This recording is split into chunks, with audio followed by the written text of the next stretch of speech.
Asian flavors.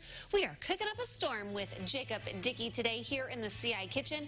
So we're going the Asian route today. I love it. We are. A little bit of, I had some extra ground beef. I was like, I don't want to make burgers. I don't want to do traditional ground beef for tacos. Always get so boring. Well, yeah, I want something different. So this recipe I found and really enjoyed it. It's a savory Korean beef recipe. And the flavor, I mean, it's out of this world. My wife had some yesterday, and she loved it. Of course, I had to try it and have her approve it. So she loved it. And I asked, I said, do you think Heather Roberts would love it? And she said, probably. We'll have to wait and see. Right? As long as it's not vegan or anything like that, no offense. This is probably more up my alley. Yeah, this is a nice bowl, too. So you're going to make your ingredients ahead of time. You can have them in the fridge, and then when the kids come home, just add them all together. Add it all assembled. Yeah, and so that's going to be what we'll do. So obviously, beef is the star, I'm guessing. Beef is going to be the star. But let's take it step by step and talk about what we're going to do. And then I'll have the order and all that taken care of online where you can follow and be efficient and get things done. I want to talk about one of my stars here. That's going to be this right here. This is my quick pickled salad. And you can recognize in there there's some cucumbers. I also have my pickled red onions in there. Your favorite. Oh, love those. They fit perfectly in here. And then I took carrots, and I added carrots to it. Now, you can buy the matchstick carrots.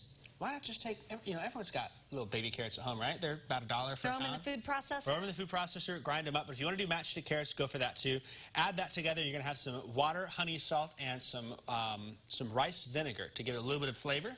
Okay. And that's going to be one of your 3 parts of the dishes that we've got. Okay. What do you think? I love it. It's very colorful, very pretty. Yeah. Take those cucumbers, slice them thinly. Well, and I have friends on Facebook right now. They have cucumbers coming out their ears, it looks like. So this is the perfect way to use them up, mix it up. Yes, because the last time we tried using cucumbers, it didn't go so well. Maybe not so much. Right. So this is a much better idea. Much better, yeah. And this is great, too. You can even have this plain. You know, that's funny you mentioned that because I'd almost forgotten about that, Jacob. I did. Right. So, anyways, this is the salad here. I mean, this would go good on any type of bowl you want to make. Yeah. It's just a great. It's going to add some crunch and some texture and a little bit of flavor as well to our mix. We're just adding some different proteins. Right. Today. Let's talk here about our next. That's going to be my rice, and this is just white rice. You know how you make rice? Water, rice. Oh yeah. Yeah. So if not, this is actually a little bit different.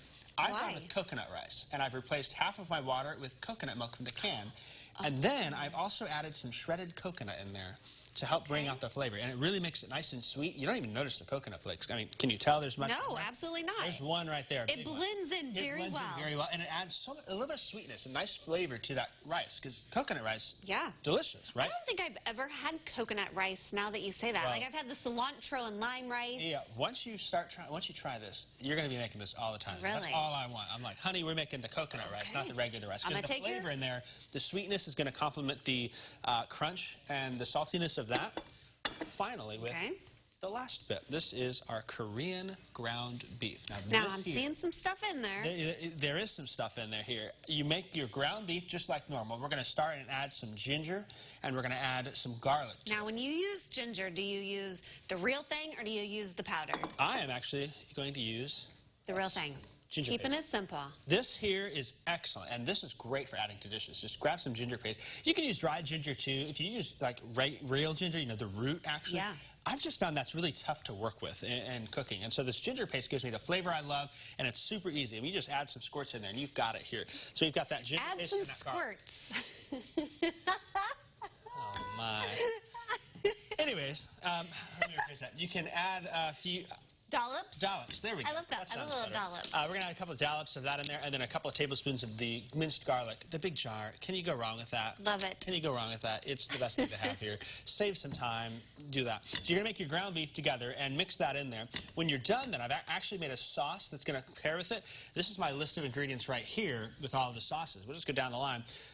You got cornstarch. That cornstarch helps thicken as you cook it. Sriracha, sesame oil, rice vinegar, honey, applesauce, soy sauce, and a little bit of salt. Now, you said you just threw this together last night when you were like trying to find something to eat. For lunch, yeah. I cannot believe you had all of this. It was really funny too.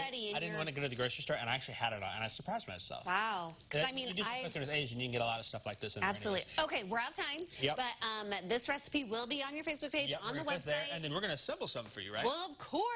Yeah, if you want to learn a little bit more about what's on the menu tonight here with Jacob Dickey as we're cooking up a storm here in the CI kitchen, we will connect you with Jacob and all of his recipes over at CILiving.tv.